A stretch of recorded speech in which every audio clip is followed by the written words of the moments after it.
Kameranya tolong dinyalakan. Kameranya tolong dinyalakan.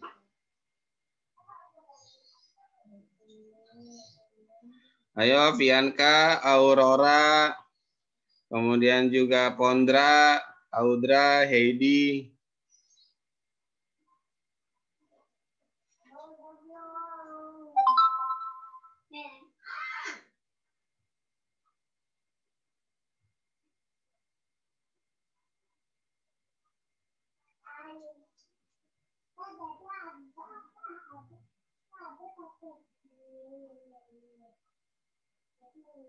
Ayo kameranya dinyalakan.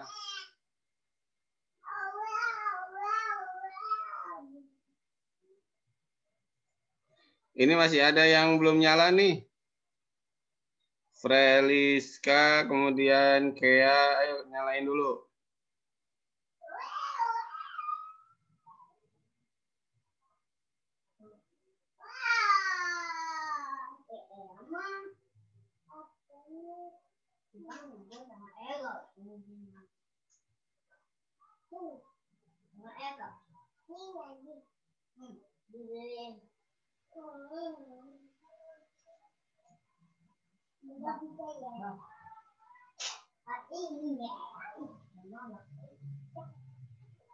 Kameranya sudah dinyalain belum?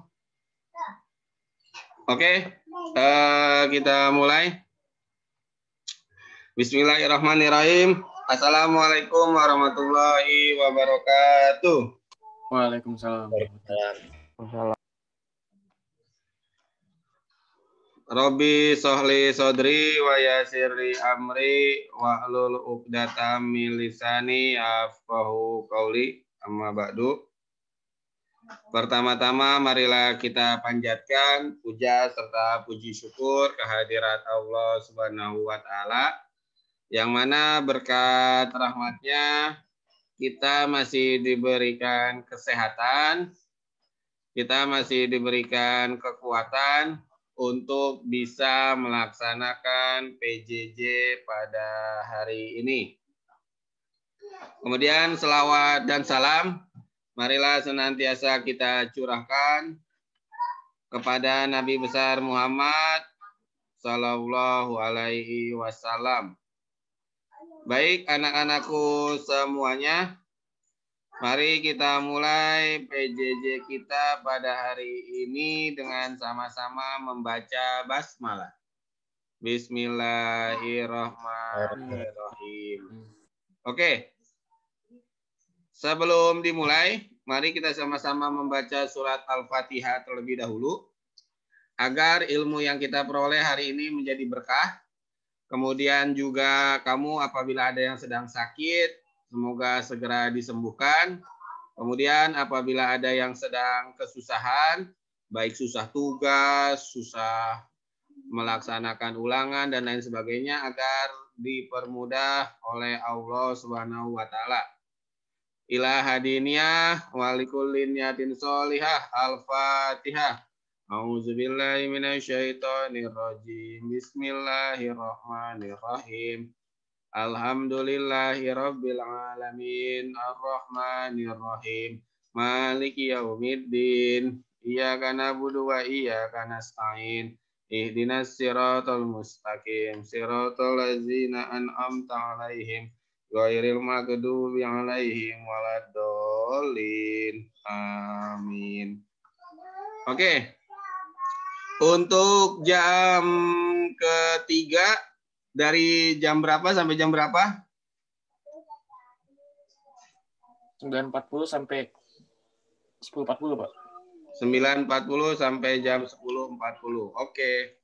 Berarti kita masih ada waktu untuk melaksanakan hal-hal yang lain. Saya akan absen terlebih dahulu.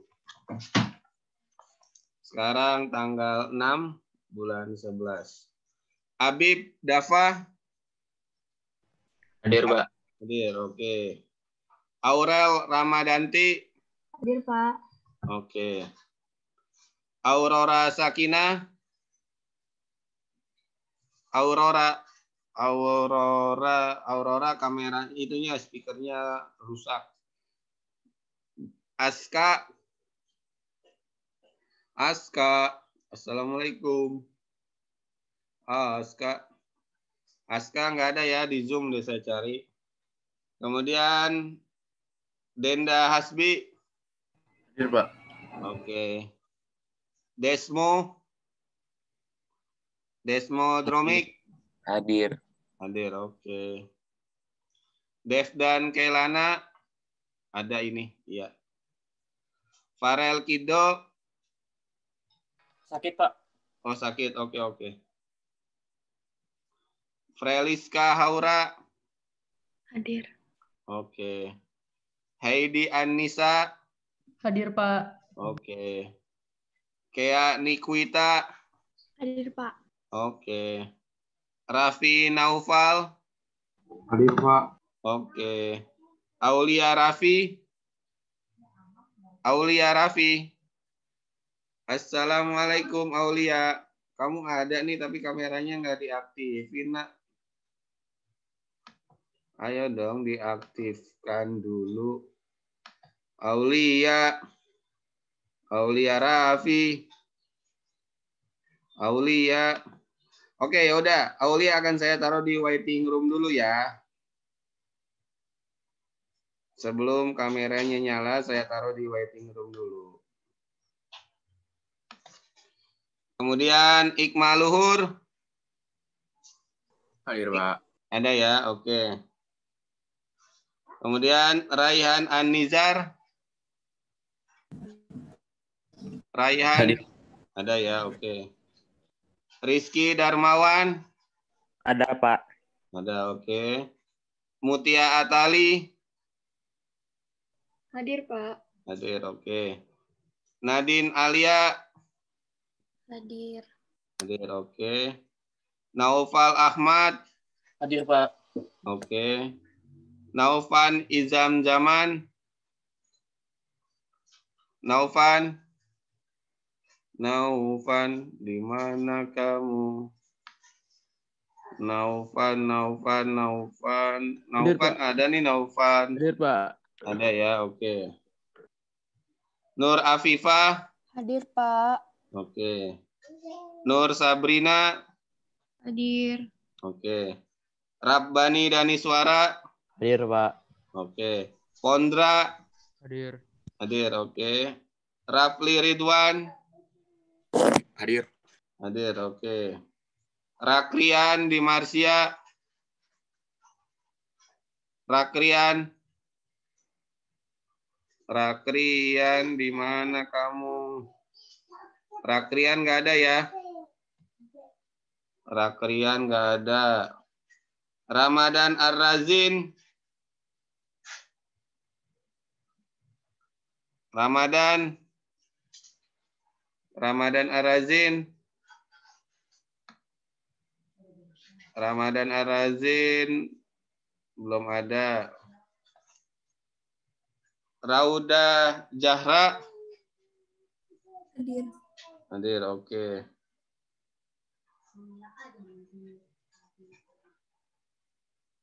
Revi Audia. Hadir. Oke. Reisha Rizkika. Hadir. Hadir, oke. Bianca Keiko. Hadir. Hadir, oke. Viko Arfaridzi. Viko. Hadir, Pak. Hadir, oke. Zaki Rahman. Sakit, Pak. Sakit, oke. Oke, kameranya tolong nyalakan dulu. Mau saya foto untuk laporan.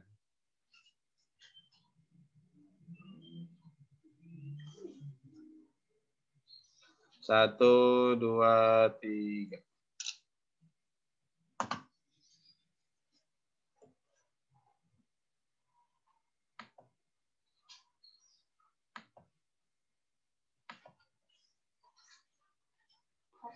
Oke, silakan dibuka buku paketnya. Halaman 72. Screen sharingnya sudah terlihat belum? Belum, Pak. Belum. Oke, silakan dibuka buku paketnya halaman 72. Udah kelihatan, Pak. Udah. Oke, silakan dibuka halaman 72.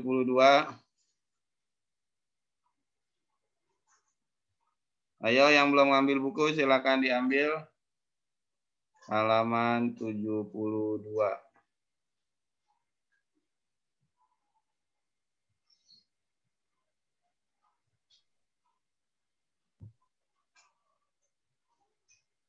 Halo, Assalamualaikum. Waalaikumsalam, Pak. Oke. Sudah dibuka halaman 72? Udah, Pak. Udah, oke. Oke, sekarang kita akan membahas tentang pertahanan dan keamanan. Nah, di sini ini adalah materi terakhir, jadi minggu depan kita akan ulangan harian. Nah, kita kenapa membahas tentang pertahanan dan keamanan? Pertama adalah yang harus kamu pahami, di kelas 10 ini adalah murid-murid yang sedang memasuki fase remaja ataupun sedang memasuki fase menjadi seorang pemuda. Nah, oleh karena itu di kelas 10 maka diajarkanlah tentang pertahanan dan keamanan. Maksudnya adalah bagaimana dari mulai sekarang kamu dilatih untuk mencintai negara Indonesia. Karena kenapa? Karena pembibitan ataupun mencintai negara itu harus dari sejak kecil atau dari dini. Makanya di kelas 10 ini kita akan belajar tentang sistem pertahanan dan keamanan di Indonesia agar kamu punya rasa memiliki negara kita, negara Indonesia. Di bayangan saya, 20 tahun yang akan datang, negara Indonesia ini ada di tangan kamu. Mau dibawa ke arah kemajuan, itu semuanya ada di tangan kamu. Mau dibawa ke arah kehancuran, itu semuanya ada di tangan kamu. Makanya dari mulai sekarang saya mulai menanam bibit-bibit rasa cinta terhadap negara Indonesia. Agar 20 tahun yang akan datang, ketika kamu ada yang jadi presiden, jadi menteri, jadi panglima, jadi CEO, jadi bisnismen, jadi insinyur, dan lain sebagainya, bisa mencintai dan memiliki bangsa Indonesia. Kita akan masuk ke slide berikutnya.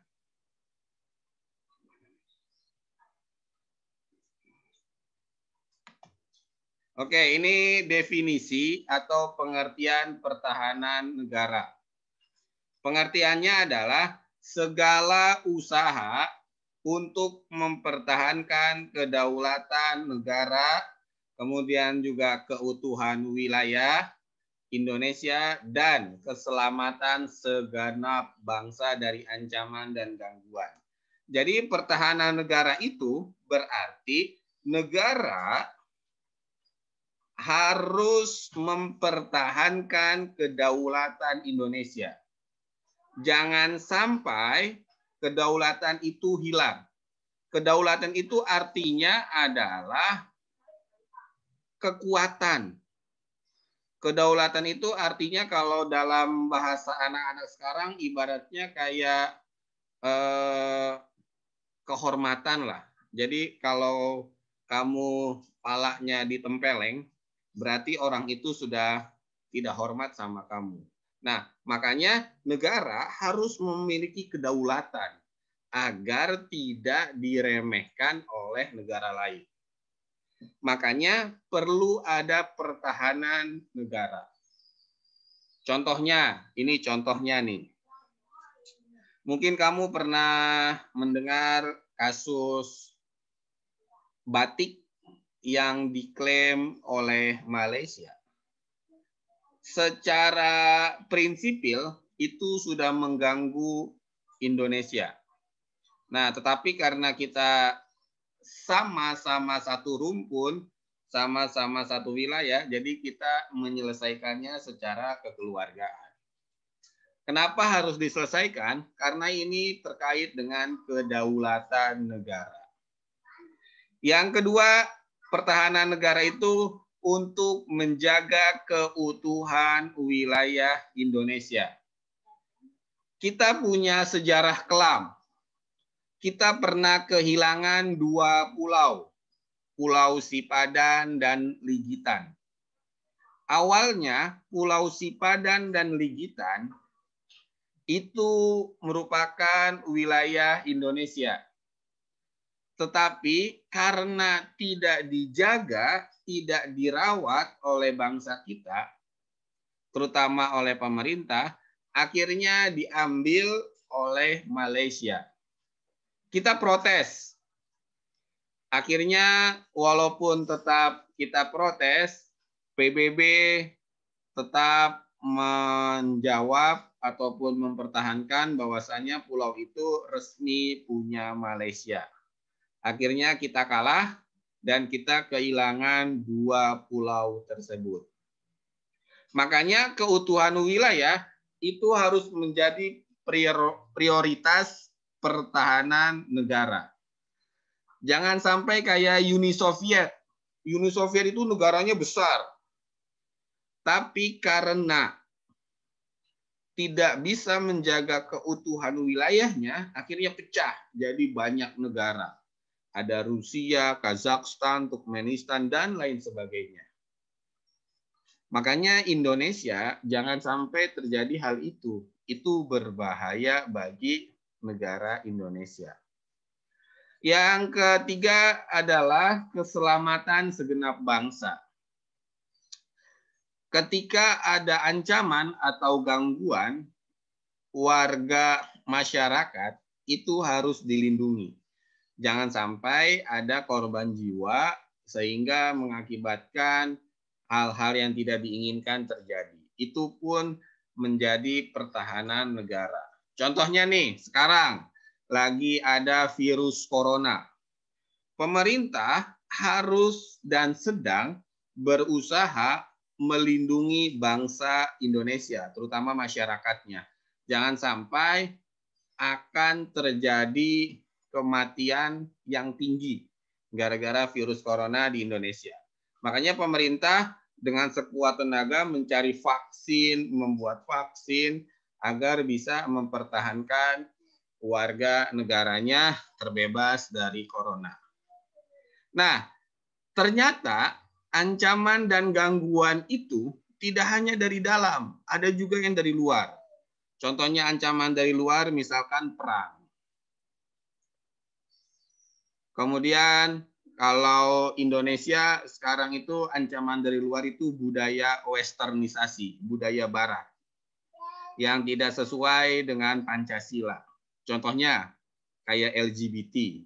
Itu budaya westernisasi yang memang tidak sesuai dengan norma agama, norma kesusilaan di Indonesia. Kemudian kenaikan harga dolar. Itu pun termasuk ancaman dari luar negeri. Kemudian virus corona itu pun termasuk ancaman dari luar negeri. Nah, kalau ancaman dan gangguan dari dalam negeri seperti terorisme, kemudian juga ada yang namanya kerusuhan, itu pun termasuk ancaman dan gangguan dari dalam negeri. Sampai sini paham nggak? Ada yang mau ditanyakan? Oke, dilanjut ya. Dasar hukumnya, ini pasti keluar nih di ulangan harian. Pertama adalah pasal 30 Undang-Undang Dasar 1945 tentang pertahanan dan keamanan. Yang kedua adalah Undang-Undang Nomor 3 Tahun 2002 tentang Sistem Pertahanan Semesta. Kemudian ada TAP MPR Nomor 6 Tahun 2000 tentang pemisahan TNI dan Polri. Nah, ini yang perlu saya jelaskan. Jadi gini, waktu zaman Orde Baru, antara TNI sama kepolisian itu gabung. Namanya adalah ABRI, Angkatan Bersenjata Republik Indonesia. Di dalamnya ada 4 matra. Angkatan Darat, Angkatan Laut, Angkatan Udara, dan Kepolisian. Yang dipimpin oleh 1 orang Panglima ABRI. Nah, setelah reformasi, ABRI dipecah jadi 2. Ada TNI dan ada Kepolisian. TNI dipimpin oleh Panglima TNI. Kalau Kepolisian dipimpin oleh Kapolri. Nah, kenapa dipisahkan? Karena ini terkait dengan tugas dan wewenangnya.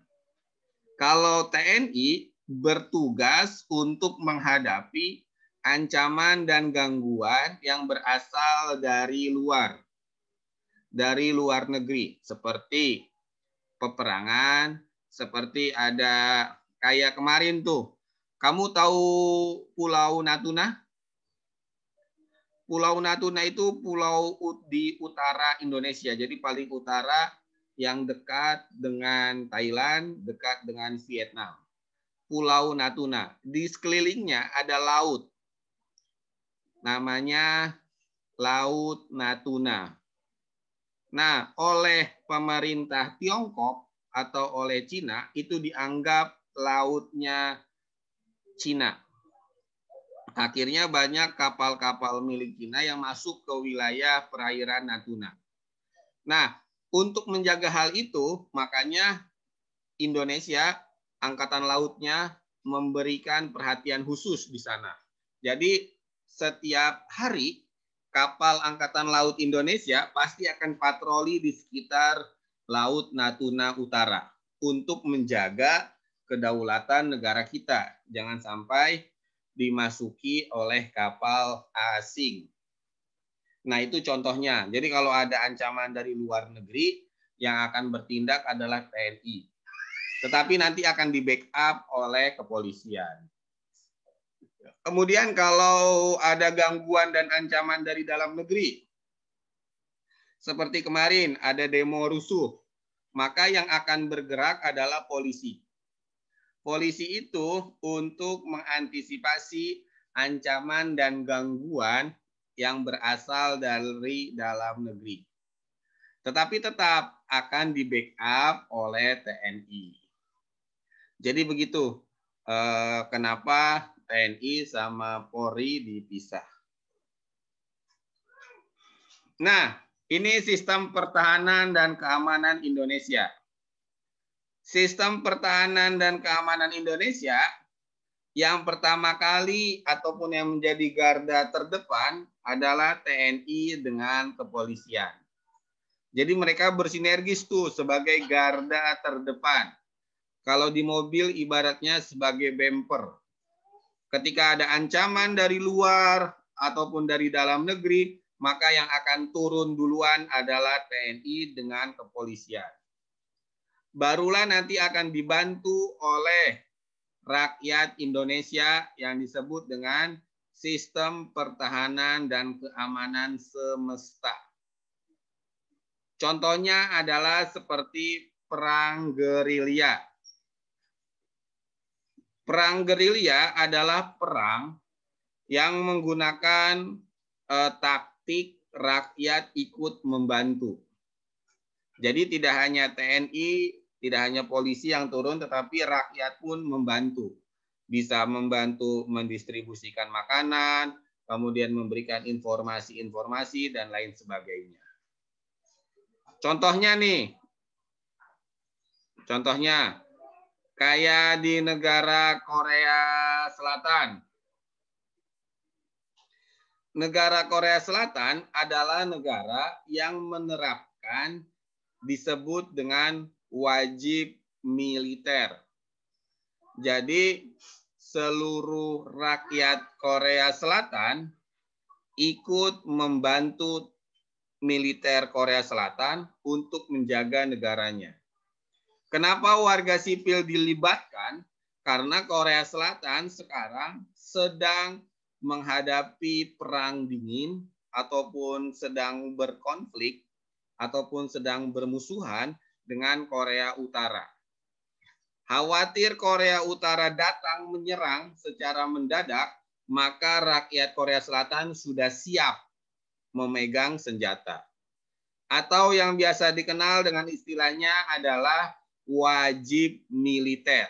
Jadi semua ataupun seluruh orang Korea Selatan yang sudah memasuki umur 18 tahun wajib ikut pendidikan militer. Sekali lagi, konsep pertahanan dan keamanan semesta, contohnya adalah negara Korea Selatan. Jadi tidak hanya TNI yang turun, tidak hanya polisinya yang turun, tetapi seluruh rakyat Korea Selatan pun turun membantu. Kenapa diwajibkan masuk pelatihan militer? Karena Korea Selatan sekarang sedang berkonflik atau sedang ada musuh. Namanya adalah Korea Utara. Khawatir Korea Utara datang secara mendadak, maka rakyat Korea Selatan akan sudah siap. Nah, pertanyaannya, kenapa di Indonesia tidak ada wajib militer seperti Korea Selatan?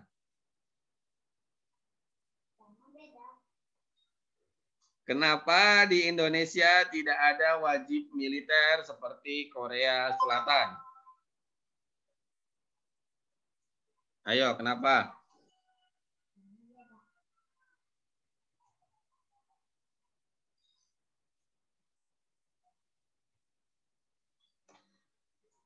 Karena melanggar itu ya Pak, hak manusia. Kenapa, Naufan? Melanggar haknya manusia, hak asasi manusia. Karena melanggar hak asasi manusia, bisa, itu bagus, Naufan. Ada lagi? Pak, wamil itu berapa lama ya Pak? Apa? Wamil berapa lama Pak? Waktu apanya? Selesainya sampai kapan Pak? Maksudnya? Selesai apaan? Wamilnya Pak, berapa tahun gitu Pak? Oh, wajib militer. Kalau di Korea Selatan itu paling cepat 6 bulan sampai 1 tahun. Paling lama itu 2 tahun. Itu. Jadi kalau di Korea Selatan, baik dia orang biasa, artis, ataupun anak pejabat, kalau sudah masuk usia 18 tahun, harus ikut wajib militer.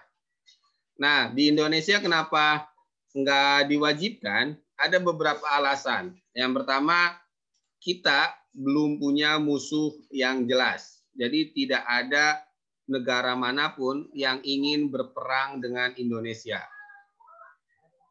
Kenapa tidak berani negara luar berperang langsung dengan Indonesia?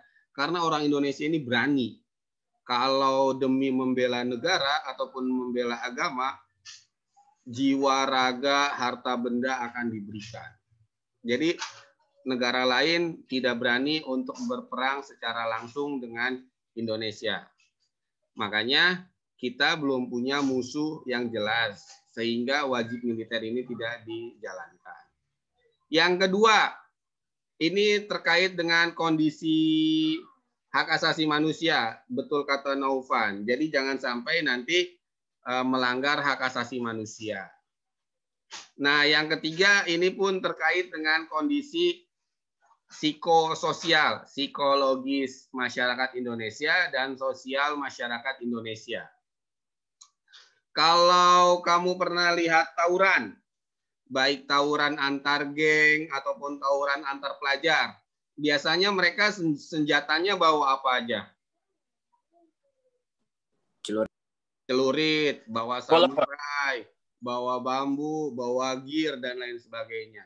Nah, pemerintah khawatir nih, kalau nanti ada wajib militer, nanti mereka ketika tawuran tidak lagi membawa celurit, tidak lagi membawa samurai, tidak lagi membawa gear ataupun tongkat bisbol, tetapi merakit bom Molotov. Kemudian merakit AK-47. Nah, itu yang berbahaya. Kita belum siap psikologisnya dan sosial masyarakatnya. Ketika nanti ada wajib militer, khawatir disalahgunakan. Makanya belum dilaksanakan. Jadi itu alasan kenapa di Indonesia sistem pertahanan dan keamanannya masih dibebankan kepada TNI dengan kepolisian. Tetapi nanti kalau misalkan kita sudah ada musuh bersama, misalkan negara Australia nyerang Indonesia, kita pun mau tidak mau akan mengikuti istilahnya wajib militer. Sampai sini paham? Ada yang mau ditanyakan nggak? Ayo yang mau bertanya. Yang ikut cowok doang ya Pak? Cewek nggak ikut ya Pak? Oh enggak juga. Gini, yang namanya perempuan itu pun wajib ikut pelatihan. Minimal dia mempunyai basic menggunakan senapan pistol ataupun jadi P3K petugas medis ataupun jadi petugas dapur umum sama. Jadi kalau laki-laki lebih berat, kalau di Korea Selatan nih, laki-laki lebih berat, kalau perempuan agak lebih ringan. Tetapi dasar-dasarnya tetap diajarkan. Dasar-dasar itu seperti PBB, kemudian juga menggunakan pistol itu pun diajari agar mereka tidak kaku. Kalau orang lagi belajar sering latihan, otomatis dia akan terbiasa. Kalau tidak sering latihan pasti akan kagok ataupun akan ada kendala. Sama kayak lagi kamu belajar nyetir mobil. Kalau sering nyetir mobil kan pasti akan terbiasa. Sama. Laki-laki dengan perempuan Korea Selatan, kenapa harus ikut wajib militer? Karena agar terbiasa. Pemerintah Korea Selatan itu sampai sekarang masih bermusuhan dengan Korea Utara. Dan tidak tahu Korea Utara kapan akan menyerang atau sebaliknya. Karena itu tinggal masalah waktu. Kecuali mungkin ada hal-hal yang tidak kita duga, akhirnya mereka berdamai. Karena dua negara itu, walaupun mukanya sama, bahasanya sama, tetapi ideologinya yang berbeda. Korea Utara ikut komunisme, Korea Selatan ikut kapitalisme. Sehingga mereka terpecah jadi dua. Sama kayak Jerman. Dulu Jerman ada dua. Jerman Barat dengan Jerman Timur. Tetapi sekarang sudah bersatu. Vietnam pun sama. Dulu terpecah jadi dua. Ada Vietnam Utara dan ada Vietnam Selatan. Tetapi sekarang sudah bersatu lagi. Oke, saya lanjutkan.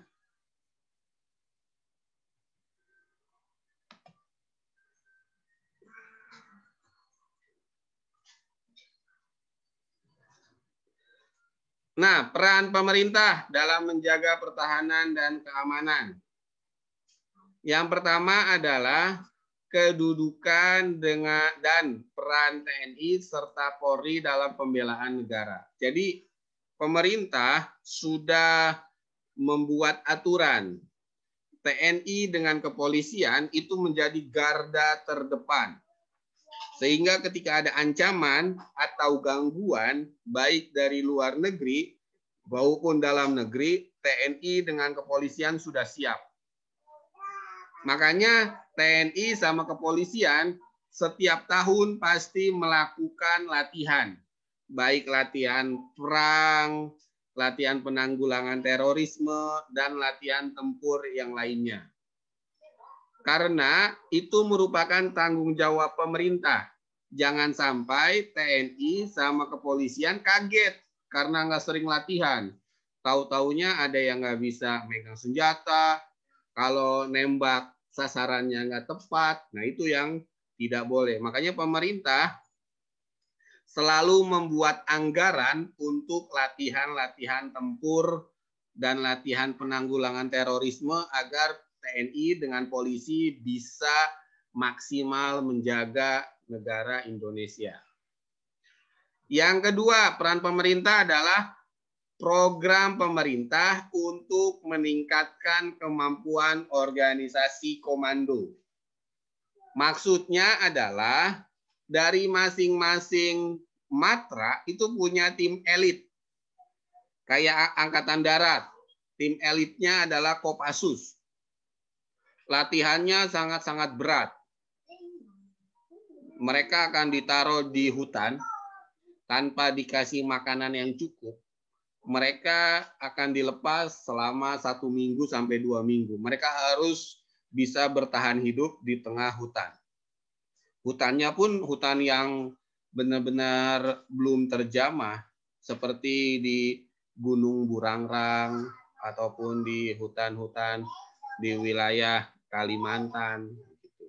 Itu latihan Kopassus. Nah, kalau Angkatan Laut punya Denjaka, Detasemen Jala Mangkara. Latihannya pun berat. Mereka harus menyeberangi Selat Sunda, selat yang memisahkan Pulau Jawa dengan Pulau Sumatera. Jadi harus mereka seberangi, mereka berenang dari Pulau Jawa sampai ke Pulau Sumatera. Itu Denjaka, Detasemen Jala Mangkara. Kalau Angkatan Udara ada Paskas. Itu pun sama, latihannya berat banget. Kalau di kepolisian ada yang namanya Brimob, Brigade Mobil. Ada juga Densus 88. Itu pun sama, latihannya berat. Nah, coba saya mau nanya nih. Di kelas ini ada yang punya cita-cita masuk Akmil atau Akpol nggak? Halo, di kelas 10 IPS 3 ada yang punya cita-cita masuk Akmil atau Akpol nggak?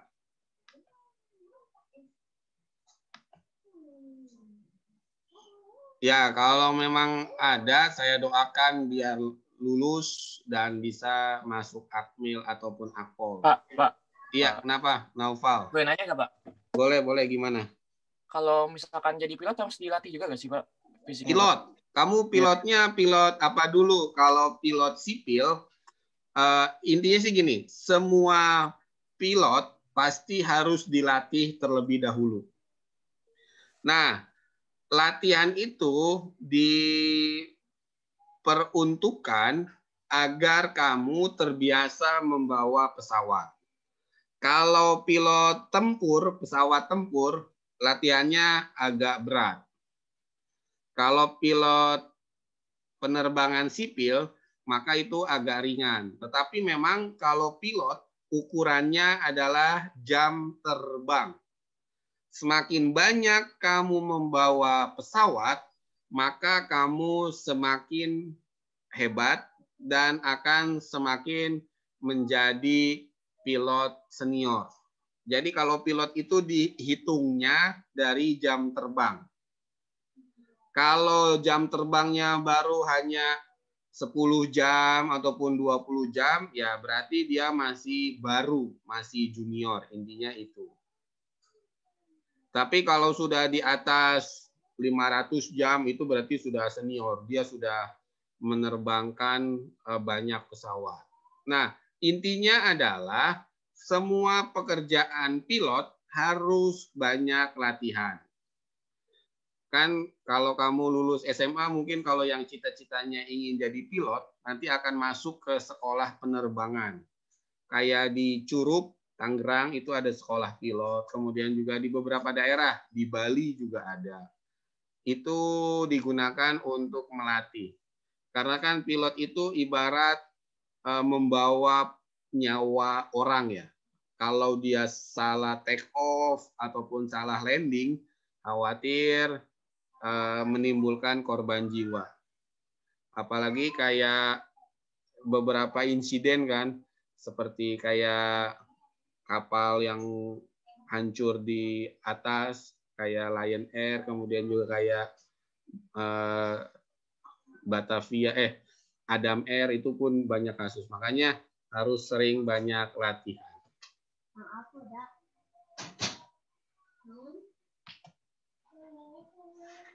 Oke, kita lanjutkan lagi. Saya mau nanya, Pak. Oke, ya gimana Desmo? Bagus nih kalau ada yang bertanya. Eh, Naufal sama Desmo. Gimana Desmo? kan Indonesia di pembukaan Undang-Undang Dasar 1945 itu bilang kalau misalnya kemerdekaan itu hak segala bangsa. Iya. Tapi kalau misalnya nanti kayak ada perang dunia kayak gitu-gitu, Indonesia tuh bakal gabung kayak blok-blok gitu atau bakal ikut nyerang juga nggak, Pak? Oke, pertanyaannya bagus nih Desmo nih. Jadi gini, Indonesia politik luar negerinya adalah politik bebas aktif. Bebas itu artinya tidak memihak, aktif itu ikut serta dalam pembelaan ataupun perdamaian dunia. Nah, ketika nanti terjadi misalkan Perang Dunia Ketiga, otomatis akan ada dua kubu. Misalkan kubu sekutu sama kubu fasis misalkan. Nah, biasanya pemerintah Indonesia akan menganalisa dulu. Menganalisa itu maksudnya adalah disesuaikan dengan kondisi negara Indonesia. Kalau kondisi negara Indonesia tidak terkena dampak dari Perang Dunia Ketiga itu, maka kita akan ibaratnya netral atau akan bebas tidak memihak. Tetapi zaman sekarang faktanya kalau terjadi Perang Dunia Ketiga tidak hanya menggunakan persenjataan biasa, tapi akan menggunakan persenjataan yang sangat berbahaya. Seperti bom nuklir, seperti bom biologis, seperti bom kimia. Nah, kalau terjadi hal itu, maka yang terdampak adalah seluruh dunia. Intinya adalah dunia akan hancur karena perangnya menggunakan senjata-senjata pemusnah massal. Nah, Indonesia dari awal tidak suka dengan perang, lebih suka dengan perdamaian. Makanya pemerintah Indonesia selalu mengedepankan pencegahan. Pencegahan itu maksudnya jangan sampai terjadi Perang Dunia Ketiga. Karena kalau terjadi Perang Dunia Ketiga, tidak hanya negara-negara yang berkonflik yang akan banyak korban jiwa. Negara-negara yang seperti Indonesia yang tidak mau ada konflik pun akan terkena dampaknya. Karena perangnya sudah menggunakan senjata-senjata yang memusnahkan seluruh umat manusia. Jadi begitu Desmo, pertanyaan kamu bagus. Ada lagi nggak yang mau bertanya? Seperti Naufal ataupun Desmo, perempuannya, pertanyaannya bagus-bagus nih. Oke, kita lanjutkan. Nah, ini sistem pertahanan dan keamanan rakyat semesta. Yang pertama adalah bersifat kerakyatan. Maksudnya bersifat kerakyatan adalah pemerintah Indonesia mengutamakan rakyat sipil untuk dilindungi. Contohnya, anak kecil. Contohnya lagi, orang yang sudah lanjut usia. Contohnya lagi, yang sedang sakit dan perempuan yang sedang hamil. Itu harus menjadi prioritas yang harus dilindungi. Jadi sistem pertahanan dan keamanan kita harus melindungi rakyat sipil. Jangan sampai rakyat sipil menjadi korban yang paling banyak. Jadi itu yang disebut dengan bersifat kerakyatan. Yang kedua adalah bersifat kesemestaan. Maksudnya adalah Indonesia akan mempertahankan keamanan rakyat dengan segala potensi yang dimiliki. Contohnya, ketika ada orang Indonesia yang bekerja jadi TKW di Arab Saudi akan dihukum mati dengan cara dipenggal lehernya. Maka itu termasuk ancaman dari luar negeri.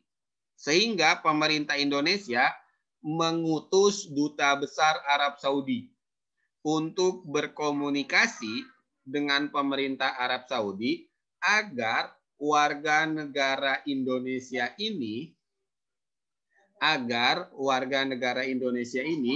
tidak jadi dihukum mati. Ibaratnya kalau minta denda, ya akan dibayar oleh Indonesia. Itu yang bersifat kesemestaan. Jadi menggunakan seluruh potensi yang dimiliki oleh Indonesia. Contohnya lagi nih, sekarang nih, Indonesia sedang menghadapi virus corona.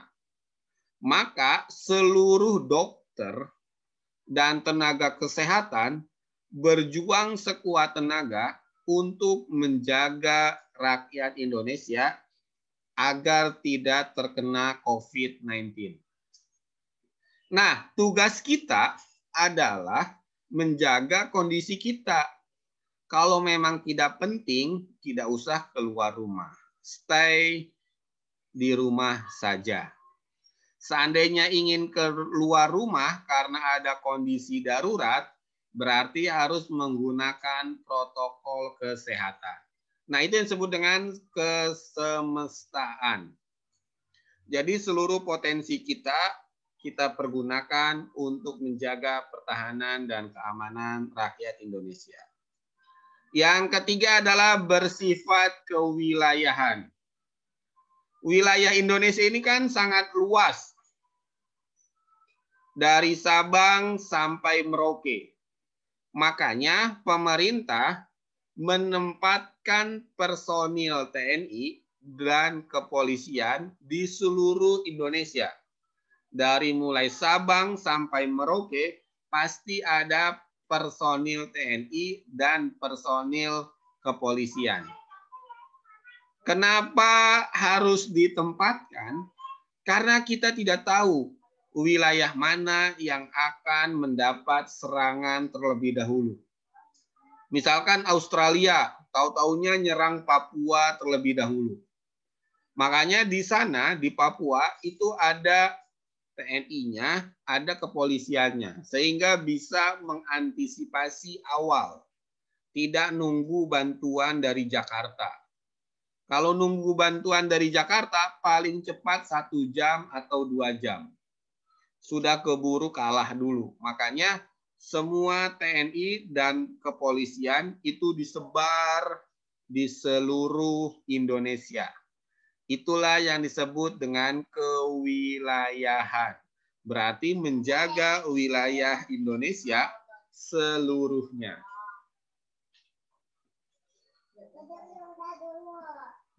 Yang berikutnya adalah bela negara. Definisinya atau pengertiannya adalah kesediaan berbakti pada negara dan kesediaan berkorban membela negara. Maksudnya adalah bagaimana kita sebagai warga negara Indonesia untuk mencintai dan rela berkorban untuk negara. Pertamanya adalah cinta dulu. Kalau kamu sudah cinta, maka kamu akan mau berkorban. Misalkan ya, di kelas ini misalkan ada yang lagi pacaran. Yang namanya orang pacaran, pasti dia akan mau disuruh apa saja sama pacarnya. Itu namanya cinta. Bahkan rela mengorbankan jiwanya. Nah, sama ketika kita sudah cinta sama Indonesia, maka kita akan mau berkorban demi bangsa Indonesia. Ini ada sebuah peribahasa nih dari Presiden John F. Kennedy, mantan Presiden Amerika Serikat yang terbunuh. John F. Kennedy pernah bilang, jangan lihat apa yang negara berikan kepada kamu, tapi lihatlah apa yang kamu bisa berikan bagi negara. Jadi John F. Kennedy pernah bilang, jangan lihat apa yang negara berikan kepada kamu, tapi lihatlah apa yang bisa kamu berikan kepada negara. Maksudnya adalah ketika kamu menjadi warga negara Indonesia, mau tidak mau kamu harus tetap mempertahankan negara Indonesia, baik dengan harta benda, jiwa raga. Caranya gimana? Untuk kamu yang masih belajar, ya dengan belajar yang giat. Itu salah satu cara bela negara. Nah, ini yang tadi saya bilang, partisipasi warga negara dalam pembelaan negara. Yang pertama, melalui PPKN. Kamu dari mulai SD, SMP, SMA, itu ada yang namanya mata pelajaran PPKN. Itu merupakan salah satu partisipasi warga negara dalam pembelaan negara. Kemudian juga ada yang namanya pelatihan dasar kemiliteran. Nah, ini undang-undangnya sudah ada, tapi belum bisa dijalankan. Karena memang khawatir yang tadi saya bilang, disalahgunakan. Yang ketiga, pengabdian sebagai prajurit. Ketika kamu masuk ke TNI, baik Angkatan Darat, Angkatan Laut, ataupun Angkatan Udara, dan masuk jadi anggota polisi, berarti kamu sudah berpartisipasi dalam pembelaan negara. Yang terakhir adalah pengabdian sesuai profesi. Nanti ketika kamu sudah dewasa, 20 tahun yang akan datang, ada yang jadi presiden, ada yang jadi bisnismen, ada yang jadi CEO, ada yang jadi direktur utama, ada yang jadi bos, ada yang jadi wirausaha. Maka kamu menyisihkan ataupun membantu bangsa Indonesia dengan sesuai profesinya. Misalkan kamu seorang guru, berarti kamu mengajarkan bagaimana rasa cinta kepada negara Indonesia. Oke, sampai sini paham atau tidak? Paham, Pak. Paham. Ada yang mau ditanyakan? Saya mau nanya, Pak. Siapa? Nadine. Oke, Nadine. Wah, bagus nih Nadine. Masih agak bingung. Kalau misalnya ada kayak, ini TKW-nya kan salah. Terus Iya. itu dia hukum di negara lain. Nah, itu apa yang negara kita lakukan untuk ngebelanya gitu, Pak? Oke, Masih- pertanyaannya bagus nih. Kita bukan pernah ya, sudah beberapa kali menangani hal itu, negara Indonesia. Yang paling banyak adalah kasus TKW di Arab Saudi dan kasus TKW di Malaysia, yang biasanya terkena hukuman mati. Nah, walaupun mereka salah, karena mereka warga negara Indonesia, tetap harus dilindungi. Cara lindunginya bagaimana? Jadi yang tadinya hukuman mati, diusahakan agar tidak terkena hukuman mati. Bisa saja dengan hukuman penjara. Penjara seumur hidup, ataupun penjara 20 tahun, ataupun membayar denda, dan lain sebagainya. Karena kenapa? Kalau ada orang Indonesia yang dihukum mati, tapi pemerintah Indonesia tidak menolongnya, maka negara kita pemerintahannya bisa disalahkan. Karena intinya adalah masa bodoh. Ibaratnya kayak orang tua ke anak. Rasa sayang orang tua ke anak itu sangat besar, tidak bisa diukur. Walaupun anaknya salah, tetap akan dilindungi.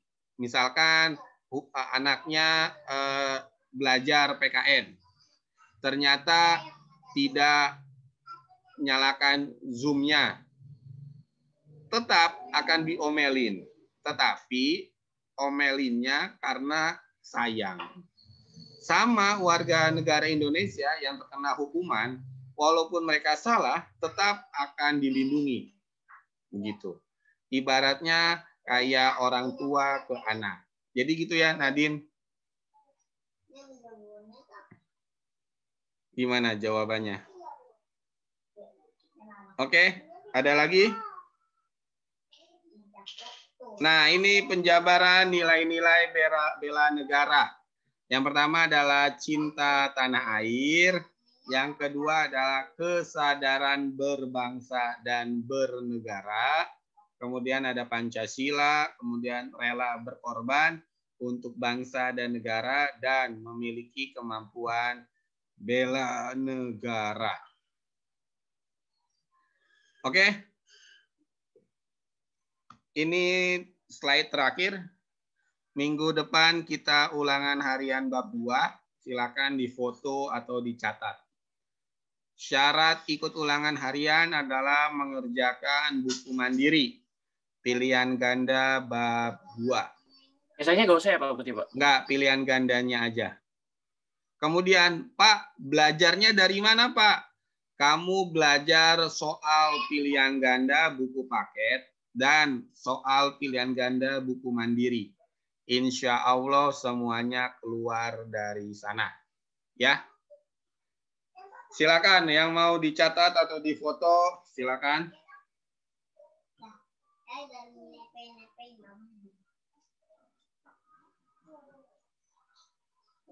Oke. Dari saya cukup sekian. Ada yang mau ditanyakan?